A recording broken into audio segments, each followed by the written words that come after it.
Hey guys, I'm back once again for another tier list video. Again. This time it's playable characters in Persona 5 Strikers. I want to explain this tier list a bit more since I didn't really explain it fully. So, again, we're gonna start from bottom to top, and we're gonna go from there. So, I think I should explain everything about each character. I'll be honest with you, I should explain each character and their strengths and weaknesses. So, um, uh, Morgana. Morgana is, I've never used Morgana at all. The only time I actually used Morgana was in the end game at the final boss and to fight Alice, and that's why it says Alice Killer. Early game boss gets pretty fucked by him. He's really bad. He has terrible special moves, and and plus he doesn't really do much. He's not good. Even if you upgrade him to different levels, he's not even that good. Like in my opinion, he's not that good of a character. I guess his normal Ets does like fucking wind damage, but you might as well be doing that normally. So there's no point. Um, Futaba in this game is not bad. She's not good either. I don't know. I don't know how to rank Futaba in this game compared to Persona 5 Royal. So I don't know. I just put her in not bad, I guess. I didn't know what to do with her because she's support. So I guess she supports your team well. I guess she can give you free. Actually, no. I should have put her higher because like she gives you free fucking showtime and she can heal you. She can give you buffs, and it's pretty often. So maybe I should have put her higher. I don't know. I don't know how I should rank Futaba, but yeah, she could do all those things. An is not bad, but she's just good.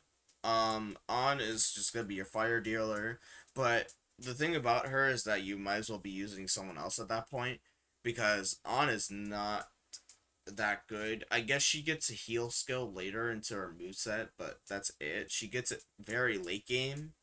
She only gets a good heal spell late into the game, and by then you might as well be using like fucking Sophia at that point. So there's no point to her other than to kill Alice and I guess to kill some bosses. She's kind of good at killing some bosses that are weak to fire, at least. So that's pretty good. So I guess I shouldn't fault her too much. So next is the kind of busted tier. These are the characters that are not really too broken. Like they're pretty powerful. Um, Late game Makoto is really good. She is a powerhouse, and she can late game she can kill the final boss very easily. She can kill the final boss very easily as well as Ryuji. He does a really good job at that. They're both pretty good boss killers and they do a lot of damage, especially in their late game where they have all their skills. When they have all their skills, they do very good. Uh, I'm only putting them in the kind of busted tier because the broken tier is a lot better. Now let's talk about the broken tier.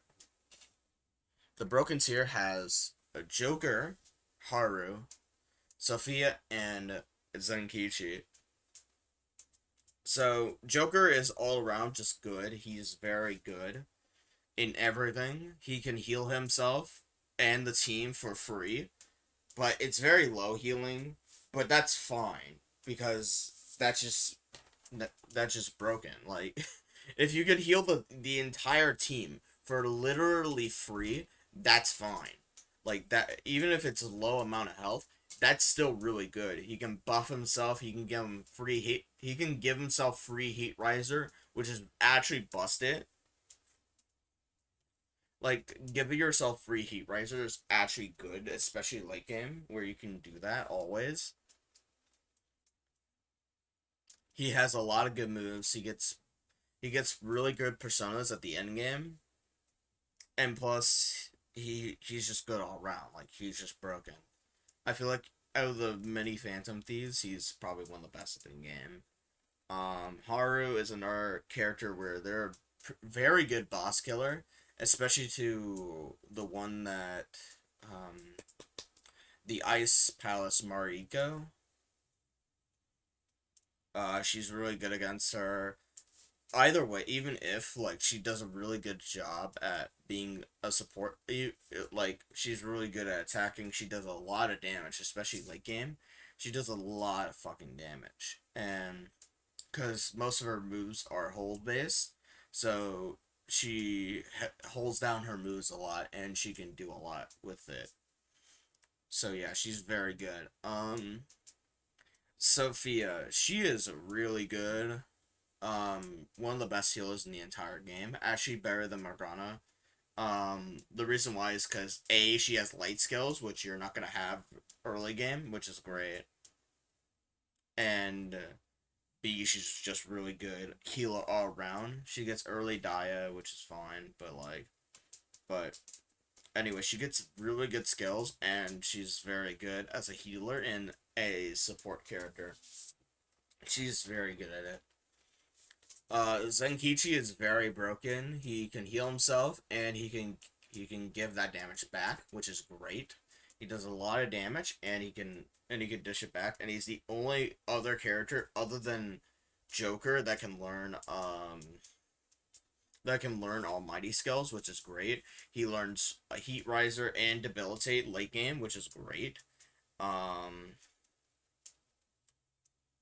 and he learns a lot of good moves. He's really good all around, and plus, if you want to kill bosses, he is very good at it.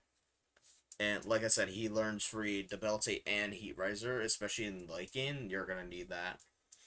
Yusuke is one of the best characters in the game. I would say early game he's not good, but I would say he's mid tier. But late game when you get all of his skills, oh my god, is this character fucking busted. He gets free Sukaraja off rip, which is very good. The reason why these things are good is because of bond skills.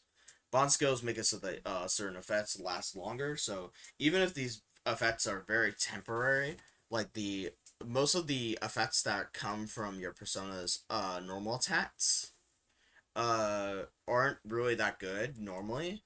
When you have um when you have your bond skills up, they're very good to have. Um, and Yusuke is one of the characters where you're gonna need him because he's a very good boss killer. Plus, for the palace that he's really good in, he does work in that palace. For the second palace, he does work. I mean, the second jail, but like he does work in that jail. He does so much, and even if he's one of the best, if not the best character in the entire game, mostly because he gets his attack free at the start of the game. He has to counter in order to gain his ability. Not anymore. In late game, or like at least like mid to late game, you want this guy on your team. You want to level up this guy fast because he is very useful. Because once he gets his I think it's when his fourth attack becomes a kind of counterish thing. He becomes hella broken because his fourth attack counters, and plus it gives him the stat buff that he gains from when he gets a counter, which is great. Even without hit, even on hit it works, which is great. Um, this makes him very broken, and he could just mash. If you just mash, that their health bar is just being dead. Like you're doing like half their health and like a couple attacks, which is great. You're doing a lot of damage. Even if they're weak to ice, you could still do the other attack and gain a lot of momentum and stuff from just his second string, which is great.